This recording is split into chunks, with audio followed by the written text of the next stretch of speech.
গত বছরের ৫ আগস্ট রাজনৈতিক পট পরিবর্তনের পর রাজনীতির মাঠে বিএনপিকে সবচেয়ে বড় শক্তি হিসেবে দেখা হচ্ছিল।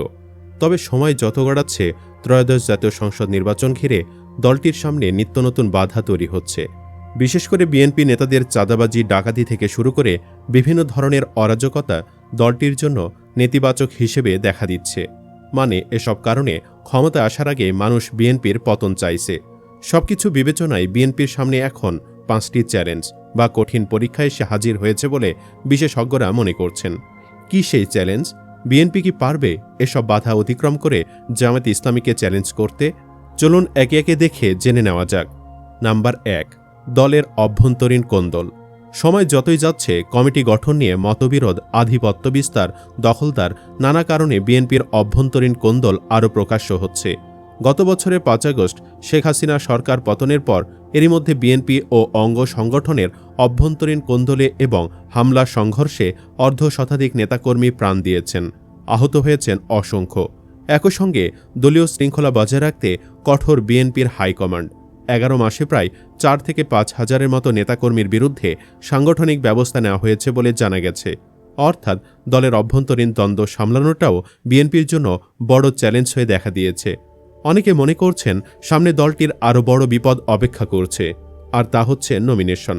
অর্থাৎ ধানের শীষের টিকিট পাওয়া নিয়ে দুই গ্রুপের মধ্যে দেখা দিতে পারে কোন্দল।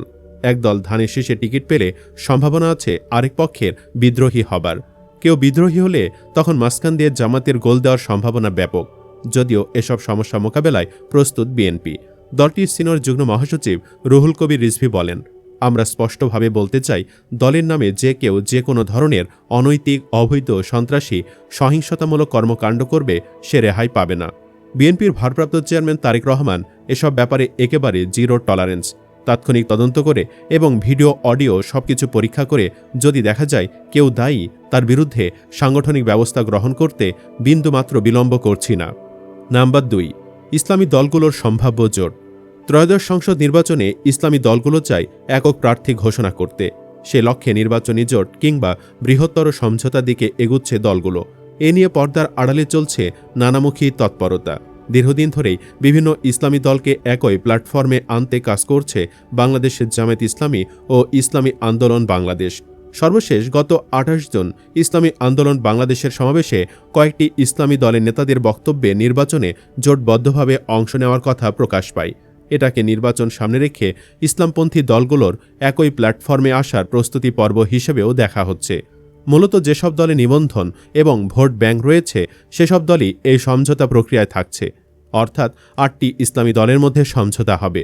মধ্যপন্থী দল যেমন এবি পার্টি, গণ অধিকার পরিষদ ও এনসিপিকেও জোটে আনার ক্ষেত্রে আলোচনা চলছে।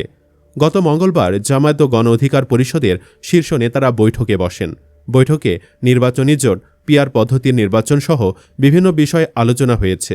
তাছাড়া আগামী নির্বাচনে বিএনপি ক্ষমতায় এলে ছোট দলগুলোর গুরুত্ব কমে যাবে এমন আশঙ্কা এবং সংস্কার বিষয়ে তাদের অবস্থান ইসলামপন্থী দলগুলোকে জোটবদ্ধ হওয়ার দিকে ঠেলে দিচ্ছে বলে সংশ্লিষ্টরা জানান।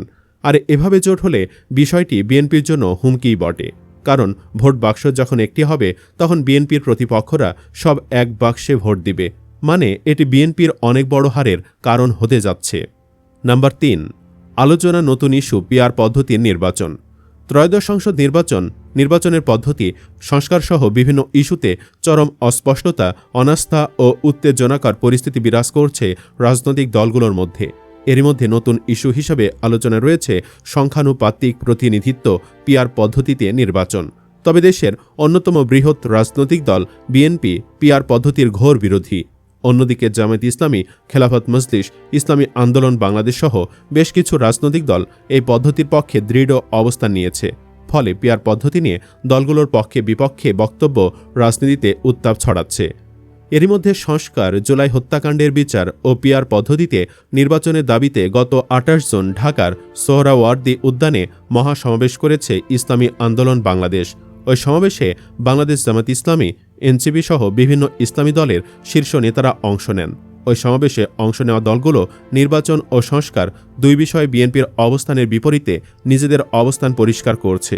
সেদিন পিআর পদ্ধতি নির্বাচনের দাবিতে গণভোট দেওয়ার দাবি জানিয়েছেন ইসলামী আন্দোলন বাংলাদেশের আমির মুফতি সৈয়দ মোহাম্মদ রেজাউল করিম।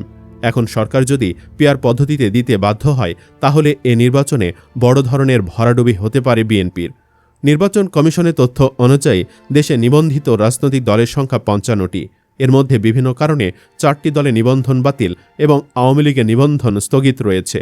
ফলে ৫০টি নিবন্ধিত রাজনৈতিক দলের মধ্যে ১৮টি দল পিআর পদ্ধতির নির্বাচনের পক্ষে। বিপক্ষে অবস্থান ২৮টি দলের। ৪টি দল তাদের অবস্থান স্পষ্ট করেনি। কিছু দল আংশিকভাবে এই পদ্ধতির পক্ষে। বিপক্ষে থাকা দলগুলো মূলত বিএনপির যুগপৎ আন্দোলনের সঙ্গী।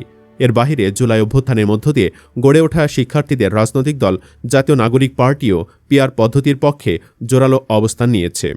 নাম্বার ৪, সংস্কার নিয়ে চূড়ান্ত ঐক্যমত্যে না পৌঁছানো।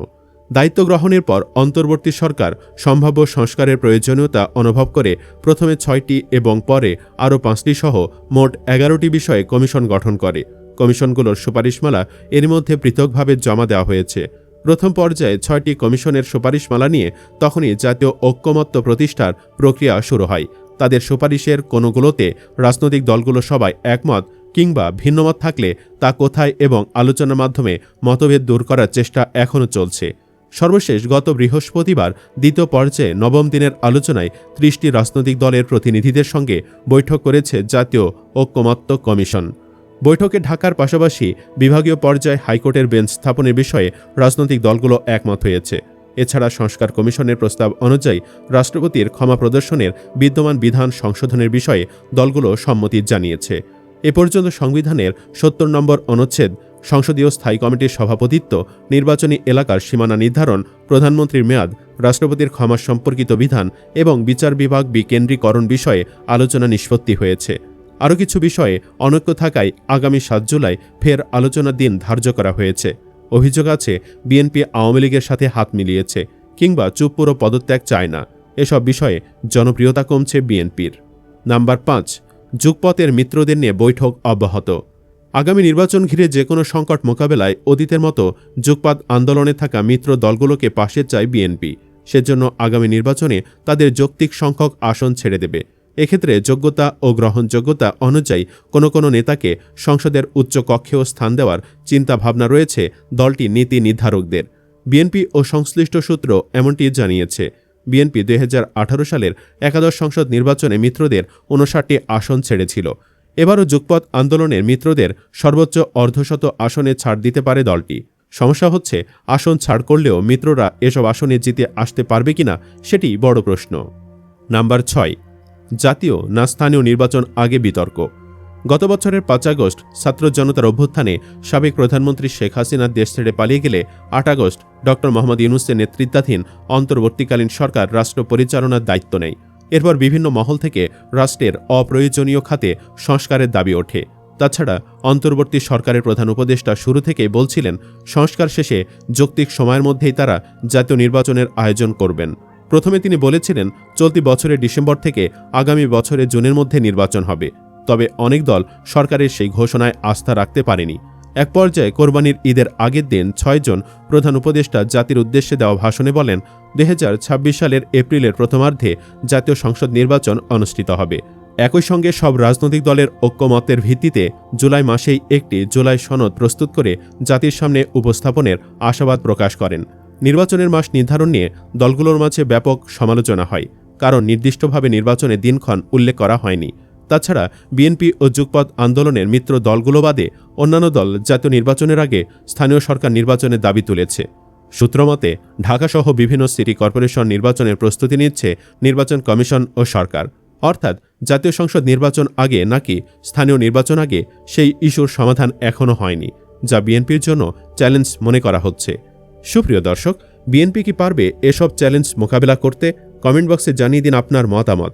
ভিডিও ভালো লাগলে লাইক দিন এবং শেয়ার করুন, আর অবশ্যই চ্যানেলটি সাবস্ক্রাইব করুন। ধন্যবাদ।